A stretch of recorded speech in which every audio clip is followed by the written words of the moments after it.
So you've studied the science of motivation, Yeah. and you've really been emphasizing in your work 3 key forces: purpose, autonomy, and mastery. Sure. So I assume that those are the antidote to a lot of the short-termism that we talked about before.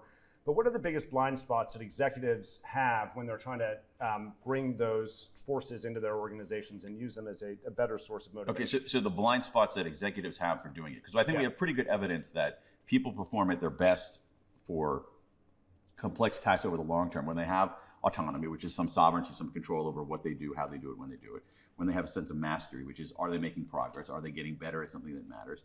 And purpose. Do they know basically, they don't have to be making a difference in the sense of reducing the climate crisis, but it could be simply, do they know why they're doing it? Are they making even a contribution? And so what are the blind spots? I think that there probably are blind spots for each of them. Let's take autonomy. A lot of leaders don't like it. A lot of leaders prefer control, plain and simple. They have been, in some ways, their muscle memory of what it is to be a leader sometimes is that leaders are controlling. Leaders are not liberating. I think that's a colossal mistake.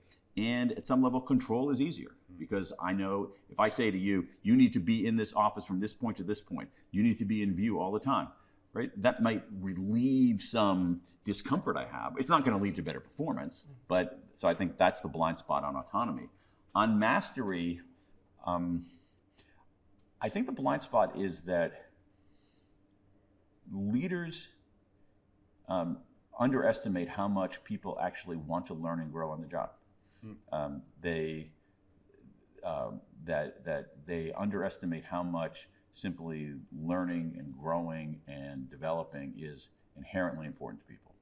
And then the third one is, the blind spot is that they might not think that purpose matters and they might not know how to do it. But I think that there's if you forgive this because I'm making this up on the spot, a kind of a meta blind spot, because I think it's an interesting way to think about this.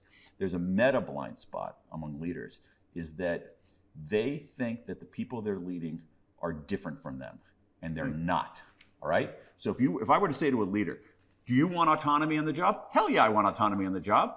Do you want to get better at something that matters? Hell yes. Do you want to connect to a purpose? Yeah.